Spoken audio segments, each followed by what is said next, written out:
ओम श्री परमात्मने नमः। अद्वितीयो अध्याय। तं तपा कृपयाविष्टम् अश्रुपूर्णाकुलेक्षणम् विषीदन्तम् इदं वाक्यम् उवाच मधुसूदन। कुतस्त्वाकश्मलम् इदम् विषमे समुपस्थितम् अनारिजुष्टम् अस्वर्ग्यम् अकीर्तिकरम् अर्जुन। क्लेब्यम् आस्मगमः पार्थ नैतत्त्वय्युपपद्यते शुद्रम् हृदय दौर्बल्यम् त्यक्तोत्तिष्ठ परन्तप। कथं भीष्मम् अहं सङ्ख्ये द्रोणम् च मधुसूदन इषुभिः प्रतियोत्स्यामि पूजार्हा वरिसूदन। गुरून् हत्वा हि महानुभावान् श्रेयो भोक्तुम् भैक्ष्यमपीह लोके। हत्वार्थकामास्तु गुरून्यैव भुञ्जीय भोगान् रुधिरप्रदिग्धान्। न चैतद्विद्मो कतनो गरीयो यद्वा जयेम यदि वा नो जयेयो। यानेव हत्वा न जिजीविषामा तेव स्थिता प्रमुखे धृतराष्ट्रा। कार्पण्यदोषोपहत स्वभावा पृच्छामि त्वां धर्मसम्मूढचेता। यस्येह स्याद्मे चितं ब्रूहि तन्मे शिष्यस्तेऽहं साधि मां त्वां प्रपन्नम्। नाहि प्रपश्यामि ममापनुद्यात् यशोकमोषोषणम् इन्द्रियाणाम्। अवाप्य भूमा वसपत्नं वृद्धम् राज्यं सुराणामपि चाधिपत्यम्। एवमुक्त्वा ऋषिकेशं गुडाकेशा परं तप नायोस्य इति गोविन्दम् उक्त्वा तूष्णीं बभूवः। तमुवाच ऋषिकेश प्रहसन्निव भारत सेनयोरुभयोर्मध्ये विषीदन्तम् इदं वच। अशोच्यानवशोचस्त्वं प्रज्ञावादाञ्च भाषसे गतासु न गतासूञ्च नानुशोचन्ति पण्डिता। न त्वेवाहं जातु नासं न त्वं नेमे जनाधिपा न चैव न भविष्यामः सर्वे वयं मता परम्। देहिनो अस्मिन् यथा देहि कौमारं यौवनं जरा तथा देहान्तरप्राप्तिर्धीरस्तत्र न मुह्यते। मात्रा स्पर्शास्तु कौन्तेय शीतोषण सुख दुःखः आगमापायनो नित्यास्तान्तितिक्षस्व भारत। यं हि न व्यथन्ते ते पुरुषं पुरुषर्षभ समदुःख सुखं धीरं सोऽमृत्वाय कल्पते। नास्तो विद्यते भावो नाभावो विद्यते सतः उभयोरपि दृष्टो अन्तस्त्वन्यो तत्त्वदर्शिभिः। अविनाशी तु तद्विधि येन सर्वम् इदं ततम्। विनाशम् अव्ययस्यास्य न कश्चित् कर्तुमर्हति। अन्तवन्त इमे देहा नित्यसुप्ता शरीरिणः अनाशिनो अप्रमेयस्य तस्माद्युध्यस्व भारत। या एनं वेति हन्तारं यश्चैनं मन्यते हतम् उभौ तौ न विजानीतो नायं हन्ति न हन्यते न जायते म्रियते वा कदाचित् नायं भूत्वा भविता वा न भूयात् अजो नित्या शाश्वतोऽयं पुराणो न हन्यते हन्यमाने शरीरे वेदा विनाशिनं नित्यं या एनम् अजमव्ययम् कथं सा पुरुषा पार्थ कं घातयति हन्तिकम् वांसांसि जीर्णानि यथा विहाय नवानि गृह्णाति नरोपराणि तथा शरीराणि विहाय जीर्णानि अन्यानि संयाति नवानि देहि नैनं छिन्दन्ति शस्त्राणि नैनं दहति पावका न चैनं क्लेद्यन्तापो न शोषयति मारुतः अच्छेद्यो अयम् अदायोऽयम् अक्लेद्यो शोष एव च नित्या सर्वगता स्थाणुर् अचलोऽयं सनातना अव्यक्तोऽयम् अचिन्त्योऽयम् अविकार्योऽयम् उच्यते तस्मादेव विदित्वैनं नानुशोचितुम् अर्हसि अथ चैनं नित्यजातं नित्यं वा मन्यसे मृतं तथापि त्वं महाबाहो नैवं शोचितुमर्हसि जातस्य हि ध्रुवो मृत्युर्ध्रुवं जन्म मृतस्य च तस्मादपरिहार्येऽर्थे न त्वं शोचितुमर्हसि अव्यक्तादीनि भूतानि व्यक्तमध्यानि भारत अव्यक्तनिधनान्येव तत्र का परिदेवना आश्चर्यवत् पश्यति कश्चिदेनम् आश्चर्यवत् वदति तथैव चान्यम् आश्चर्यवच्चैवन्यः शृणोति श्रुत्वाप्येनं वेद न चैव कश्चित् देहि नित्यमवत्योऽयं देहि सर्वस्य भारत तस्मात् सर्वाणि भूतानि न त्वं शोचितुमर्हसि स्वधर्ममपि चावीक्ष्य न विकम्पितुमर्हसि धर्म्यादियुद्धाश्रेयो अन्यत् क्षत्रियस्य न विद्यते यदिच्छया चोपपन्नं स्वर्गद्वारम् अपावृतं सुखिना क्षत्रिया पार्थ लभन्ते युद्धमीदृशम् अथ चेत् त्वम् इमं धर्मं संग्रामं न करिष्यसि तथा स्वधर्मं कीर्तिं च हित्वा पापम् अवाप्स्यसि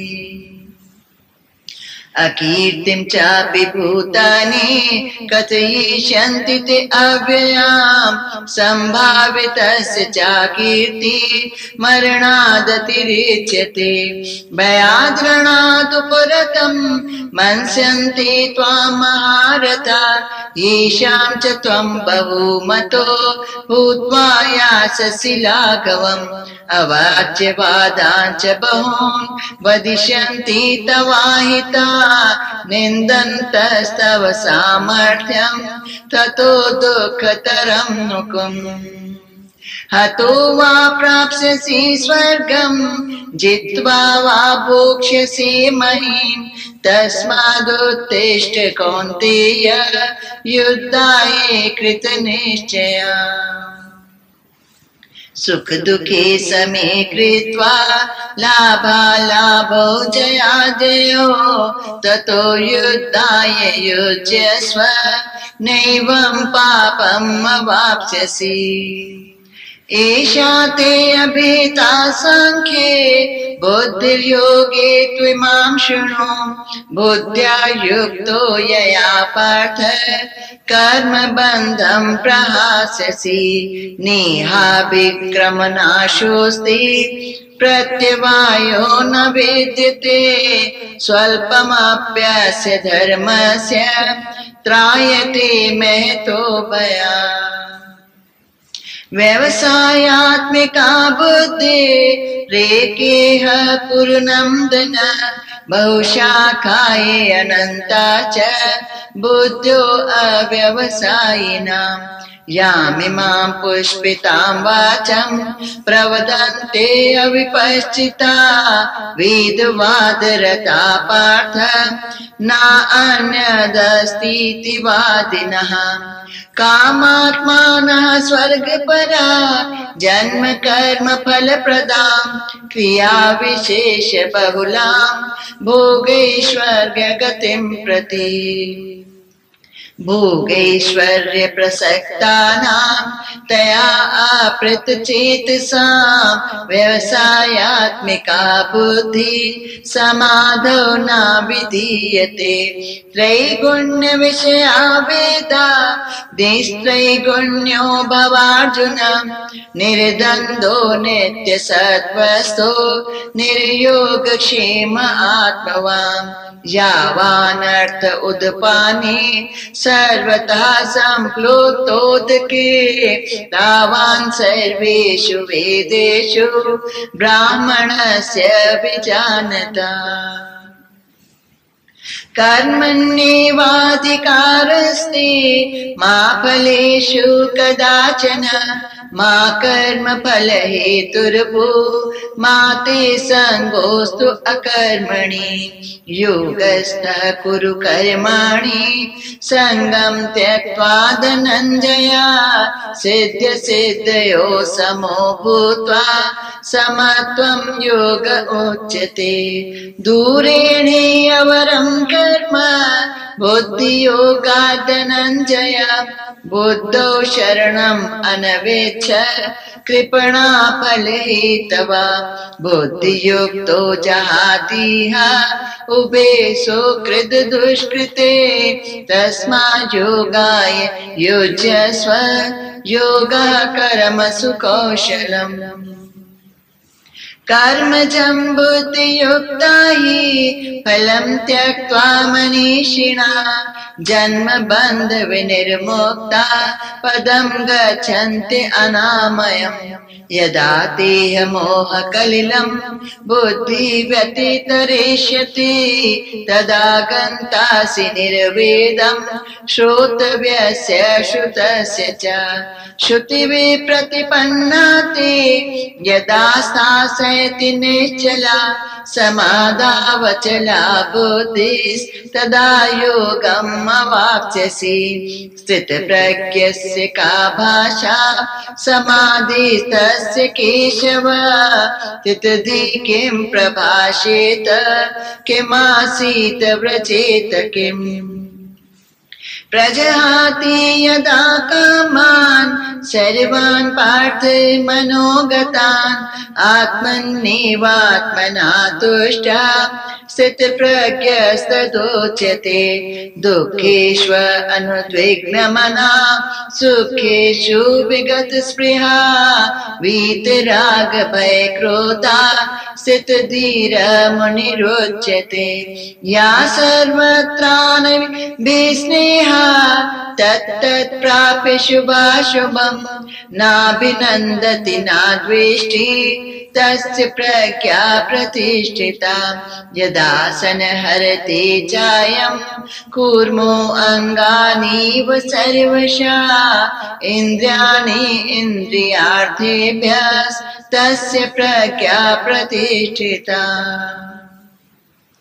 विषया विनिवर्तन्ते निराहारस्य देहिना रसवर्जं रसोऽप्यस्य परमं दृष्ट्वा निवर्तते यततोऽपि कौन्तेय पुरुषस्य विपश्चिता इन्द्रियाणि प्रमाथीनि हरन्ति प्रसभं मनः तानि सर्वाणि संयम्य युक्त आसीत् मत्परा वशे हि यस्य इन्द्रियाणि तस्य प्रज्ञा प्रतिष्ठिता ध्यायतो विषयान् पुंसा सङ्गस्तेषुपजायते संगा संजायते कामा कामा क्रोधोऽपि जायते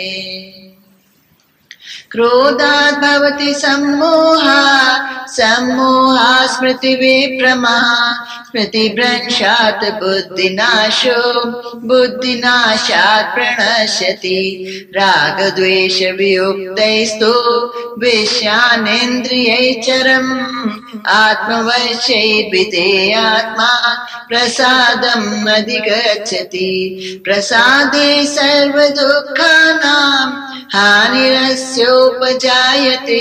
प्रसन्नचेतसो याशु बुद्धिपर्यवतिष्ठते नास्ति बुद्धिर्युक्तस्य न चायुक्तस्य भावना न च भावयतः शान्ति अशान्तस्य कुतः सुखम् इन्द्रियाणामेचरतां यन्मनो अनुविधीयते तदस्य हरति प्रज्ञां वायुर्नावमिवाम्भसि तस्माद् यस्य महाबाहो निगृहीतानि सर्वशः इन्द्रियाणि इन्द्रियार्थेभ्यः तस्य प्रज्ञा प्रतिष्ठिता या निशा सर्वभूतानां तस्यां जागर्ति संयमी यस्यां जागृति भूतानि सा निशा पश्यतो मुनिः आपूर्यमानम् अचिल प्रतिष्ठम् समुद्रमापा प्रविशन्ति यद्वत् तद्वत् कामा यं प्रविशन्ति सर्वे स शान्तिमाप्नोति न कामकामी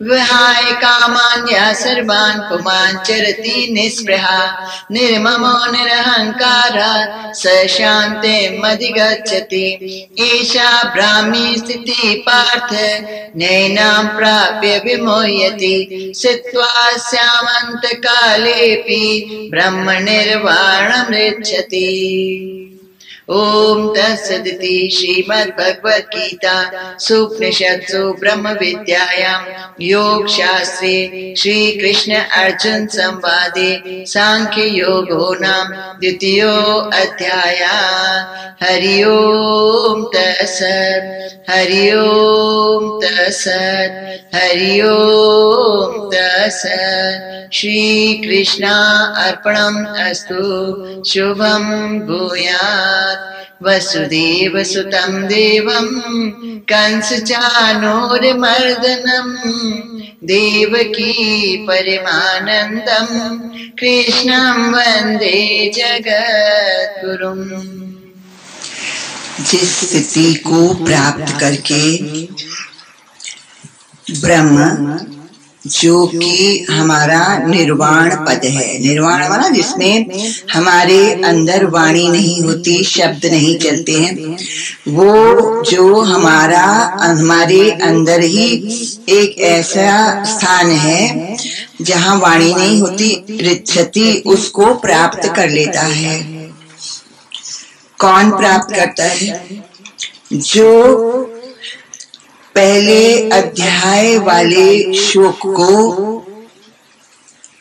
विषाद को जीत लेता है, जो पहले अपने अंदर शुरुआत में अपने अंदर होने वाले अनेक प्रकारों के दुखों को, विषादों को, चिंताओं को, पीड़ाओं को समझ लेता है कि ये मुझे कहाँ से आ रही, ये विषाद, चिंताएं और संपूर्ण दुख A to Z without exception कहाँ से आ रही हैं? मेरी इंद्रियों में कामेश क्रोधेश रजोगुण समुद्भव।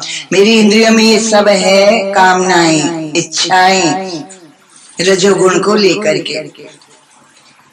और इनका जब बाहर कोई ना कोई संपर्क होता है उन विषयों से, ये जो बाहर के प्राणी हैं ये विषय हैं हमारी इंद्रियों के, ये और कोई चीज नहीं है। जो हम समझ रहे हैं वो बिल्कुल नहीं है। ये जो जिनको हम देख रहे हैं, चाहे वो पदार्थ हैं चाहे वो प्राणी हैं, हमारी आंख के ये विषय हैं। माना आंख कोई पदार्थ देखती है तो वो चीज है जिसको आंख देखा करती है। और जितने भी शब्द बाहर हैं वो हमारे अपने कानों के विषय हैं। हमारे कान उनको सुनते हैं, ग्रहण करते हैं। इसी तरह से ये पांचों इंद्रियों के ये 5 विषय हैं जो कुछ भी बाहर है, इस नो मोर, कुछ भी और एक्स्ट्रा नहीं जो हम लोग सोचते हैं। इनको केवल नाम दे देना चाहिए कि ये मेरी ज्ञान इंद्रियों के 5 ज्ञान इंद्रियों के 5 विषय हैं, एंड फिनिश्ड, और कुछ नहीं। तो अभी समझो हमारी कर्ण इंद्रिय का विषय शब्द है, वो तो है। तो कोई भी बात करता है तो वो हमारे कान सुनते हैं, और जब हमारे कान सुनते हैं तो बस इनफ, क्योंकि उसका विषय है, उसने सुना। लेकिन वहां बस होनी चाहिए, बस ही तो होनी चाहिए, क्योंकि कान का विषय है, उसने सुना है। लेकिन क्योंकि बोध ज्ञान नहीं है, जो यहाँ पर कहा है, ये जो ज्ञान है, आत्म ज्ञान की बात ही गीता में कर रहे हैं, आत्म ज्ञान की बात।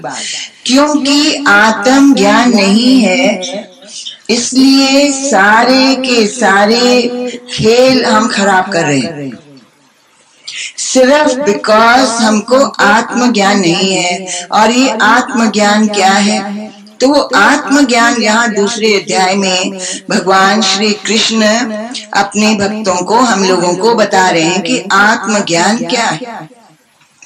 आत्मज्ञान यही है कि एक अव्यक्त शक्ति है और वो नूरानी पावर है, और वो उसको आत्मा बोलते हैं।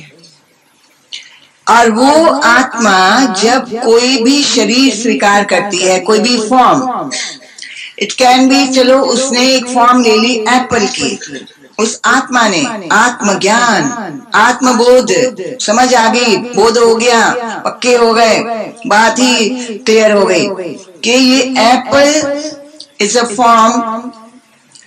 तो वो जो एक अव्यक्त न नजर आने वाली पावर है, वो इस कदर पावर है, it is a real power. तो क्योंकि वो वास्तविक पावर है, अनंत शक्तिशाली, तो वो एप्पल बन गई, तो वो नींबू भी बन गई, तो वो कैक्टस भी बन गई, और फिर वो कांटे भी बन गई, और वो फूल भी बन गई। तो वो तमोगुणी प्राणी भी बन गई, और रजोगुणी और सतोगुणी प्राणी भी बन गई। ये हो गया क्या? आत्मबोध, आत्मज्ञान। अब आत्मज्ञान यहाँ भगवान हमें शुरुआत में ही दे रहे हैं, हमारे विषाद के ऊपर। हम जो रोते हैं, जरा जरा रो पड़ते हैं, जरा जरा बात पे रो पड़ते हैं, हर्ट हर्ट, सारा दिन हम लोग हर्ट होते हैं, या सारा दिन हम मायूस होते हैं, या हम चिंतित होते हैं आगे की कोई बात सोच रहे हैं, आगे कैसे होगा, निभेगी कैसे, होगा क्या। तो ये जो सारी हमारी बातें, हमारी प्रेजेंट की स्थिति, ये विषाद योग है हमारा, हमारे अंदर विषाद है, बहुत टाइप के दुख हैं। अब इस विषाद के ऊपर से भगवान श्री कृष्ण हमको एक ऐसा सत्य दे रहे हैं जिसको जान लेने से हमारे अंदर का झूठ जल जाता है, खत्म हो जाता है, भरम नाश हो जाता है। फिर उसके बाद हम मुड़ के उस भरम में कभी नहीं आते हैं, और कभी दुखी नहीं होते और चिंतित नहीं होते, क्योंकि वो जो अज्ञान है हमारा अविद्या के कारण, वो आत्म ज्ञान विद्या के द्वारा नष्ट हो जाता है पूर्णतः, और हम वास्तविकता को समझ लेते हैं। और जब हम वास्तविकता को ही समझ लेते हैं तो फिर तो कोई शोक मोह का कारण भरम का बचता ही नहीं, बिकॉज हमने देख लिया, समझ ली बात को। कि बात क्या है कि उस एक आत्मा ने जो सर्वव्यापक है, ऑल प्रिवेडिंग, उसने ही सर्व रूप धारण कर लिए, क्रोधी का भी और प्रेम स्वरूप का भी, लोभी का भी और दानी का भी।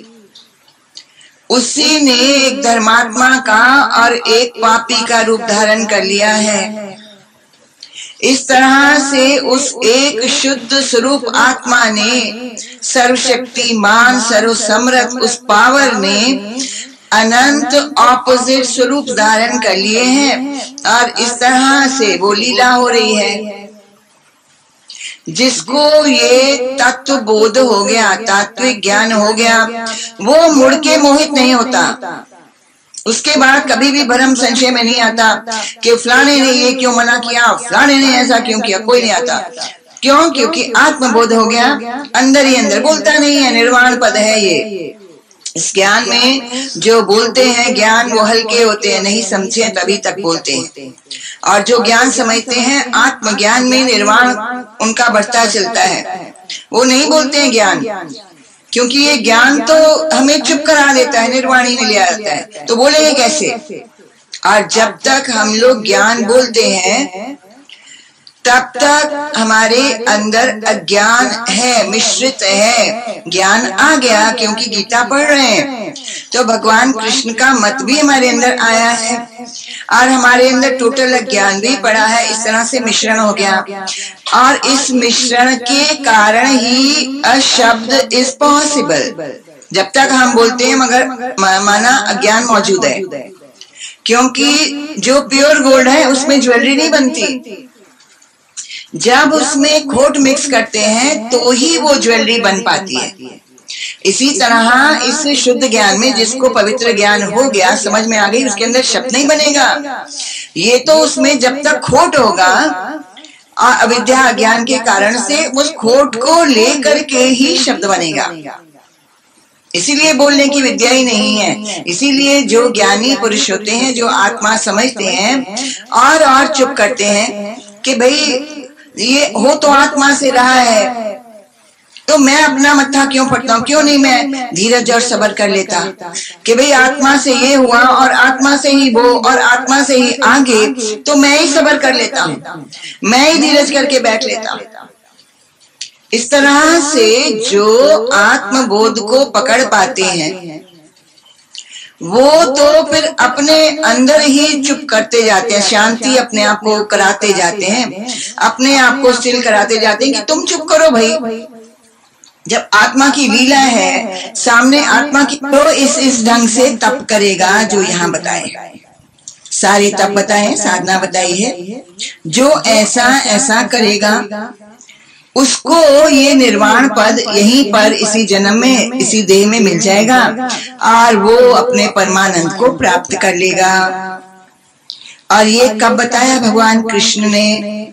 जब सामने वाले ने आकर के रोया कि अब नहीं समझ में आता है और गिर गया हूँ बहुत ज्यादा और अब नहीं समझ पा रहा हूँ, और आप ही समझते हैं और आप ही मुझे पार करेंगे। जब अर्जुन ने शरण ली तो भगवान कृष्ण ने ऊपर से परम सत्य बताया और उसको खड़ा कर दिया और उसको लड़ाई करवा भी दी और जिता भी दी। इस तरह से हमें क्या करना है? अगर कोई पूछता है तो मुंह खोलना है, अगर कोई सवाल करता है तो जवाब देना है। अब ये पहली बात है, साधना बता रहे हैं। अंतिम पहले सत्य बताया कि वो इस परम पद को प्राप्त कर लेता है, निर्वाण में ऐसी गजब की शांति का अनुभव करता है जो कहीं नहीं जा सकती, उसका कोई एग्जाम्पल नहीं है। ये तो जो खाए वो उसकी बात है, जो चखता है केवल वो ही याद रखता है। तो अब उसको प्राप्त करने की विधि बताई है कि जो प्राणी शरण जब लेता है तब उसको बात करता है, वो इस पद को प्राप्त करेगा। और हम लोग अंदर ही अंदर सारा दिन कितने लोगों को उपदेश कर रहे हैं। अब अपने पे आना पड़ेगा, क्योंकि बात हमारी है। हम अंदर ही अंदर, बाहर तो अभी थोड़ा डर गए, थोड़ा सहम गए, क्योंकि मार पड़ती है। सामने वाला हम मुंह खोलते हैं और मारता है 2-4, या भाषण सुनना पड़ता है। इसके लिए we are scared, so we don't open our mouth. नहीं हम लोग बातचीत करके किसी को उपदेश कर रहे हैं, क्योंकि रोज रोज मार कौन खाए। लेकिन अंदर की स्थिति क्या है? अंदर तो सारा दिन ही सबको ही उपदेश कर रहे हैं हम लोग। तो शब्द तो बने ही है हमारे अंदर में, उपदेश कर रहे हैं, मन अपने आप को ज्ञानी समझ रहे हैं और अपने अहंकार को पुष्ट कर रहे हैं, सामने वाले को अज्ञानी भी समझ रहे हैं, और इसलिए उपदेश भी कर रहे हैं। पूरा समय शब्द अंदर चल रहे, रौला मचा है, साउंड पोल्यूशन 100% अंदर है। और ऐसा होने पर हम लोग समझते हैं कि मुझे शांति आ जाए, मेरा ध्यान लग जाए। ध्यान सबसे ऊंचा है, और ध्यान तो लगाना ही है, और ध्यान ही लगाना है। ये सारी प्रिपरेशंस ध्यान के लिए हो रही है, क्योंकि वो ध्यान उसका लगेगा जो पहले ज्ञान समझेगा, बात समझेगा, फिर उसके बाद उसके हिसाब से अपने आप को ट्यून करेगा, ट्रेन करेगा, डिसिप्लिन करेगा। ये ध्यान उसके लगेंगे, और ध्यान वाले बहुत ऊंचे होते और वो ऊंचे से मिल लेते हैं। इस तरह से इस ध्यान की प्रिपरेशन के लिए बोल रहे हैं कि तुम्हारे अंदर ध्यान कैसे लगेंगे? तुम तो उपदेश ही करते जा रहे हो, अपने आप को तो गुरु समझते हो, सियाना समझते हो, और सामने कौन है? सामने आत्मा है। चुप करो, शांत करो, उपदेश बंद करो, सिखाना बंद करो, समझाना बंद करो। बहुत हो गया, अनेक जन्मों में यही धंधा किया है और हमने बाजी हारी है। इस जन्म में बाजी नहीं हारनी, और ये धंधा ही नहीं करना। उपदेश एक ही जगह हम लोग करेंगे, केवल स्वयं को करेंगे और किसी को उपदेश नहीं करेंगे। पहले तो डेड स्टॉप लगानी है, पहले तो फुल स्टॉप लगानी है कि उपदेश करना है और जरूरी है। उपदेश के सिवा कुछ बनेगा नहीं, प्रैक्टिकल कैसे होगा? इसीलिए पहले तो ये जो थ्योरी होती है जरूरी है, लेकिन स्वयं को उपदेश करना है, केवल एक को, क्योंकि एक ही बनता है, एक ही को बनाना है। बनेगा ही एक ही, वो मैं ही हूँ, मैं ही बन पाऊंगा अगर मैं स्वयं को उपदेश करता हूँ और केवल सिंगल को स्वयं को ही उपदेश करता हूँ, तो वो मैं सिंगल मैं ही बनूंगा, निर्वाण पद को प्राप्त करने वाला। इसीलिए शब्द को अंदर से खत्म करना है। शब्द मरे तांफल पावे, शब्द हमारे अंदर मर जाएं, और वो मरेंगे कैसे? जब सामने आत्मा देखेंगे कि आत्मा को समझाने चले हो, आज तक तो नहीं समझी है, ना समझेगी, क्योंकि वो समझ के बैठी है, क्योंकि उसने पहले ही समझा हुआ है कि मैंने इस देह में ये खेल करना है। पहले ही उस आत्मा ने समझ के ही देह धारण करी है। जितनी भी देह धारण करी है वो संपूर्ण देह पहले ही आत्मा ने सोच समझ के धारण की है कि इस पर्टिकुलर देह में मैं ऐसा ऐसा करूंगा, इसमें मैं ऐसा करूंगा, उसमें मैं वैसा करूंगा। अब वो समझाने से नहीं समझेगी, पहले ही समझ किया है काम। अगर वो आत्मा समझना चाहे तो समझ सकती है, मेटे तो समर्थ है, कर सकती है उसको, लेकिन पहले ही समझ के किया है कि ये खेल मैंने इस देह में करना है, इसके लिए नहीं समझेगी। तो हम किसको समझा रहे हैं? हम तो वृक्षों को समझा रहे हैं, नहीं समझेंगे। आत्मा कुछ नहीं समझेगी, क्योंकि उसने पहले ही सही किया। तो जब हमको ये समझ में आ जाती है कि आत्मा को क्या समझाऊं, और वो समझाऊं तो भी नहीं समझेगी, तो इसलिए मुझे ये धंधा ही नहीं करना जो घाटे का सौदा है। 100% इसमें लॉस है कि वो पहली बात है तो पहले ही जानती है जो मैं समझाना चाह रहा हूं, सामने वाले के अंदर की आत्मा पहले ही वो सब जानती है, लेकिन जानने के बावजूद भी वो कुछ और लीला कर रही है, क्योंकि उसने वो रूप ही इसके लिए धारण किया है। तो वो आत्मा तो सब जानती है जो मैं जानता हूं, पहले ही जानती है, तो उसको क्या समझाऊं? उसको तो पता है, but it does not want to do that what I am wanting to him to do. जो मैं कह रहा हूं ये आत्मा करे, उसको नहीं करना। बताने का तो सवाल ही नहीं पैदा होता, क्योंकि वो पहले से ही जानती है सब कुछ।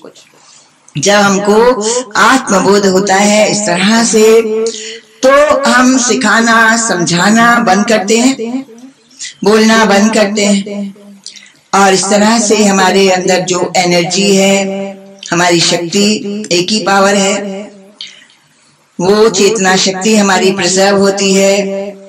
और वो जब प्रिजर्व होती है तो वो ऊपर की तरफ अपने आप ऑटोमेटिकली शूट मारती है, क्योंकि प्रेशर ज्यादा होता है तो इट गोज अप। इस तरह से ज्ञानी पुरुष विचार के, आत्मज्ञान के द्वारा मौन करते हैं। ऐसे नहीं मैंने बोलना नहीं, मैंने बोलना नहीं, मैं क्यों बोल रहा हूँ, सामने वाला बेवकूफ है, समझता तो है नहीं, बेकार है इन लोगों को समझाना, समझा समझा के थक गया हूँ। ये तो बेकार गंदगी है, ये तो बहुत गंदगी। इसको ही पाप कर्म कहते हैं, इसको दुष्ट कर्म कहते हैं, अविद्या अंधकार कहते हैं, इसको ही भयानक रोग भी बोलते हैं कि सामने वाला बेवकूफ है और मैं सियाना हूं और मैं समझा के थका और वो समझता ही नहीं। दोनों झूठ बोल रहे हैं हम लोग, दो झूठ। सामने वाला आत्मा है और वो सब जानता है, और वो ये भी जानता है कि मैंने इससे में ये लीलाएं करनी है, आदि से लेके अंत तक यही करूंगा। इसीलिए ये ज्ञान आत्मा का आत्मा से ही शुरुआत होती है, और बीच में भी आत्म अभ्यास होता है, अंत में भी आत्मा को ही प्राप्त करता है कि आत्मा की लीला है, मस्ती में रहो, आनंद में रहो, और आनंद में गोते खाता है, क्योंकि आत्मा में आनंद है। तो इस तरह से पहले बताया कि ये अर्जुन के पूछने के ऊपर ज्ञान है। जब कोई पूछे तो मुंह खोलो, और उतना ही मुंह खोलना जितना उसने पूछा है। उसके बाद try to preserve your energy, वो अपने काम आएगी, करेंसी है हमारी, इसको वेस्ट नहीं करना। फिर उसके बाद दूसरी बात बताई है कि तुम लोगों को ये अज्ञान हो गया है, और इस अज्ञान के कारण ही तुम्हारे सारे शोक हैं, और ये तुम्हारे अंदर अज्ञान है। अब इसको ज्ञान के द्वारा तुम खत्म करो, क्योंकि जो कुछ भी तुम समझ रहे हो, जो अर्जुन की इतनी लंबी कथा चली कि मैं गुरुओं को कैसे मारूं, ये तो महानुभाव हैं, ये मेरे भाई बंधु हैं, इसको ये इतनी कहानियां दलीलें दे रहा है, तो ये सारा ज्ञान की कहानी स्टोरी हमारे अंदर है। All of us have the same thing, same problems. भरम समझे बिना बात के अज्ञान के कारण है, अर्जुन की तरह। इसी तरह हम भी अज्ञान बोलते रहते हैं। तो भगवान कृष्ण इस पर ज्ञान दे रहे हैं कि ये जो तुम लोग शोक करते हो और चिंता करते हो, सोचते हो, वो बेकार है। क्योंकि यहाँ पर बताया कि असत का तो अभाव ही अभाव है, होगा ही नहीं, तुम क्यों मत्था फोड़ रहे हो। और जो सत है उसका कभी विनाश ही नहीं होगा, जो होवनहार है वो होगी, जो नहीं होना ही नहीं तो नहीं होगा। उभयोरपि दृष्टो अंतस, दोनों का अंत देख लो तत्व के द्वारा, तत्वदर्शियों के द्वारा यही किया गया है। उन्होंने यही अभ्यास किए हैं, इन दोनों का अंत देख लिया है। जो अनहोनी है असत्य है वो होगी नहीं, जो होवनहार है वो सत्य है वो होगी, और जो पैदा हुआ है वो अवश्य मरेगा, और जो मरेगा वो अवश्य पैदा होगा। अपरिहार्य अर्थे का परिदेवना, जो बात मिटाई ही नहीं जा सकती, रोकी ही नहीं जा सकती, उसके लिए कैसा शोक। वो तो समझनी है कि जो पैदा हुए हैं वो समय उनका निश्चित है, मरेंगे, और जो मर गए हैं वो जहां जहां उनके कर्म है वो पैदा होंगे। अपरिहार्य अर्थे, इसमें कभी भी चेंज नहीं आएगा, निश्चित है। का परिदेवना, तुम इस मृत्यु में क्यों शोक कर रहे हो, तुम्हें मृत्यु का भय क्यों हो रहा है। तुम्हारा भी जीवन और श्वास फिक्स्ड है, और इस अगर जन्म में तुमको मुक्ति हो जाती है तो निर्वाण मुक्त है, वो सिद्ध है। और समझो नहीं तो तुम साधक हो तो किसी उच्च कुल में पैदा होगे, अपना ज्ञान पूर्ति करोगे, ये भी निश्चित है। कहाँ परिदेवना, तुम मृत्यु को लेकर के क्यों भयभीत होते हो, क्यों डरते हो, क्यों दुखी हो रहे हो। मृत्यु को लेकर के शांत हो जाओ, स्टिल हो जाओ, समाधि में चले जाओ कि हमें पहले ही मालूम है, ये सारे जितनी चीजें बनी हैं और पैदा हुई हैं ये विनाश को प्राप्त होंगी, दैट इज कॉल्ड मृत्यु, और फिर पैदा भी होंगी, चेंज होंगी, वो जन्म है। और अपना भी ऐसा निश्चित है पहले से ही, किस जगह पर, किस स्थान पर, किस समय, किस ढंग से ये प्राण निकलेंगे, किस ढंग से होगा, और फिर कहाँ, सब निश्चित है। इसके लिए तस्मात् अपरिहार्य अर्थे, जिसको मिटाया नहीं जा सकता, चेंज नहीं। का परिदेवना, शोक रहित हो जाओ, पहले तो शोक रहित हो, फिर खेलो खेल अपना मजे से। तो ये बताया, और ऐसा भी बताया कि ये सब पहले भी थे, आज भी, आगे भी रहेंगे। तुम किसके लिए रो रहे हो? ना तो हम जातु ना सम, ऐसा भी नहीं है कि पहले ये लोग नहीं थे या हम नहीं थे या तुम नहीं थे, और ऐसा भी नहीं है कि आगे नहीं होंगे। अरे ये पहले भी थे, अभी भी हैं, आगे भी रहेंगे। ऐसा जान करके धीरा तत्र न मोहयति, धीर पुरुष, उसको धीरज आ जाता है, उसको ज्ञान से, सत्य ज्ञान से बड़ा भारी धीरज आता है। धीरा तत्र न मोहिती, इस विषय में मोहित नहीं होता, भरम को प्राप्त नहीं होता, शंका नहीं आती, रोता नहीं, और कल्पनाएं नहीं करता है, और भय नहीं करता है, और उसके बाद का चिंतन ही नहीं करता। कहता है मुझे पता है जिसका जहाँ शरीर शांत होना है वही होना है, वैसे ही होना है। किसी का आग में जल के तो किसी में बिस्तरे में सोए सोए, ऐसा ही होना है। और कहा तो वो न मोहिती, वो नहीं अपने मगज के अंदर स्टोरीज चलाता है या क्वेश्चन आंसर, मैं उसको पानी पिला देती तो शायद ना मरता, जे मैं ये कर देती, ले जाती डॉक्टर के पास तो ना मरता। इस तरह की बेवकूफियां उसके अंदर नहीं चलती हैं। जो तत्व को समझ लेता है, आत्मा को समझ लेता है कि आत्मा का खेल है, और ये निश्चित खेल है, पहले से बना पड़ा खेल है, कि जिस आत्मा ने जहां अपने इस चोले को, तभी यहाँ पर बताया वहां सांसी दीर्णानी यथा विहाय, इसमें और स्पष्ट करने के लिए बताया कि जिस तरह से तुम लोग कपड़े उतारते हो, नए पहनते हो, पुराने उतारते हो, it is nothing more to that, केवल यही है कि आत्मा, अभी आत्मा नहीं छोड़नी है, आत्म ज्ञान ले रहे हैं हम लोग। आत्मा शरीर रूपी चोला पहनती है और छोड़ती है, पहनती है छोड़ती है, पहनती है और छोड़ती है, चेंज करती रहती है, ये सत्य है। तो और क्या तुम अभी रोने धोने बैठोगे, और क्या चिंता शोक लेके बैठोगे, कौन से भरम लेके? आत्मा की मर्जी है, उसने अगर ये चोला गर्भ में छोड़ देना है तो छोड़ देना है, जितना बना है, बाहर निकलते छोड़ना है तो बाहर निकलते, किसी भी आयु में, किसी जगह, किसी भी ढंग से, जैसे उसने निर्धारित किया है आत्मा ने कि ये वाला पर्टिकुलर चोला मैं ऐसे ऐसे छोड़ूंगा और इतनी देर में छोड़ूंगा, वैसा ही होगा।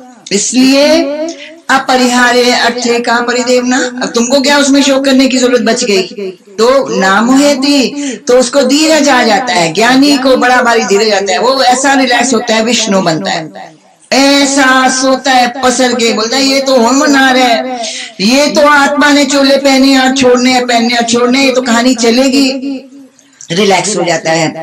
और दूसरी बात कि ये जो मात्रा स्पर्शा सुखौंते, सुख दुख ये देने वाले, शीतोषण दुख दुख सुख दुखदा, आगमा पाइनो नित्या स्थान तितिक्षस्व भारत, दुख और सुख, मान अपमान, हानि और लाभ, जय और पराजय, ये दुअलिटी, ये जो सब है, ये आएंगे और जाएंगे, आएंगे और जाएंगे। तुम हमेशा तंदुरुस्त रहने वाले नहीं हो। सवेरे कुछ होगा, दोपहर को हो सकती है तंदुरुस्त, शाम को फिर कुछ हो सकता है, रात को फिर कुछ हो सकता है। ये जो बातें हैं डुअलिटी की है, देह को लेकर के, सुख दुखदा ऐसे होंगे, होगा ही, सुख और दुख होगा ही होगा।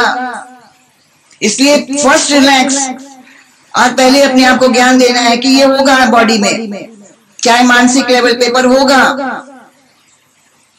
चाहे धन को लेकर के, मान कीर्ति पद को लेकर के, सब होगा, चेंज होगा, कुर्सी निकाल दी जाएगी, अपमान होगा, बीमारी आएगी।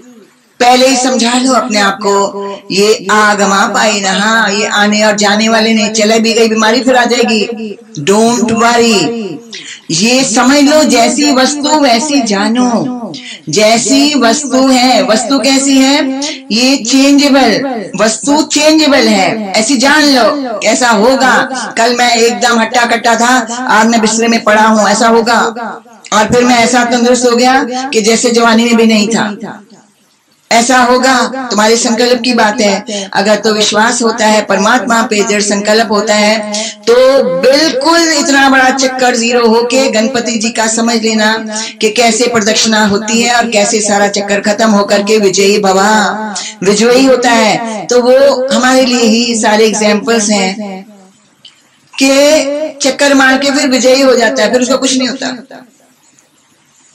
लेकिन पहले तो समझ लेना है आगमा पाइना अनित्या, अनित्य है। तुम बीमारी भी कोई परमानेंट नहीं है, वो भी ठीक हो जाएगी। पर किसकी? जो ज्ञानी पुरुष है, क्योंकि वो संकल्प सही रखता है। उसको पता है आई है बीमारी जाने के लिए, चल जाएगी, कोई बड़ी बात नहीं है, आप ही जाएगी, आप ही आई है। हम तो इलाज करें, हम तो रिलैक्स करें, हमको मालूम है हमारा संकल्प सही है कि परमात्मा ये आत्मा की लीला है। Now we have to come to this. आत्मा के सिवा एक भी बात नहीं बनेगी, ये आत्मा की लीला है। आत्मा के कारण से बीमारी आई है, आत्मा की कृपा से जाएगी, जो उसने बनाया सो होगा, ये सब आत्मा का है। हम धीरज में हैं। अब नाउ व्हाट? दुख में धीरज, 100% धीरज, कोई शोक नहीं, कोई दुख नहीं। दुख में ज्ञानी पुरुष दुखी नहीं होते, शोक नहीं करते, भरम को प्राप्त नहीं होते, वरीड नहीं होते। ज्ञानी पुरुष दुख में अडोल, अचल, धीरज वाले बने रहते हैं। परम धीरज होता है, बड़ा भारी धीरज होता है कि प्रभु तुम्हारा पहले ही सब कुछ कबूल है, ये भी तुम्हारी लीला चल रही है, आगे तुमने जो विधान किया है तुमको सदा ही नमस्कार है। तुम्हारे दुखों को भी नमस्कार, तुम्हारे सुखों को भी नमस्कार है। इस तरह से ज्ञानी पुरुष दुख में परम धीरज करते हैं, जरा भी शोक नहीं होता है, अंदर में लहर नहीं बनने देते शोक की कि ये तो आत्म लीला है, इसमें अब कौन बोले, इसमें ही हमारी भलाई है। इस तरह से ज्ञानी पुरुष धैर्य को प्राप्त होता है और फिर इस आत्मा को जान लेता है कि ये तो मरेगी नहीं, आत्मा तो नित्य है। उसकी सारी बात बता दी है यहाँ पर। और इसको कुछ नहीं होता। आत्मा को नैनम छिंदति शस्त्राणि नैनम दहति पावका। जो अपने आप को आत्मा में स्थित करते हैं उनको तो कोई भी चीज ना हिला सकती है, ना दुखी कर सकती है, ना मार सकती है, ना शोक, ना चिंता, ना भय दे सकती है, ना विचलित कर सकती है, ना दुखी कर सकती है, ना ज्ञान में ला सकती है।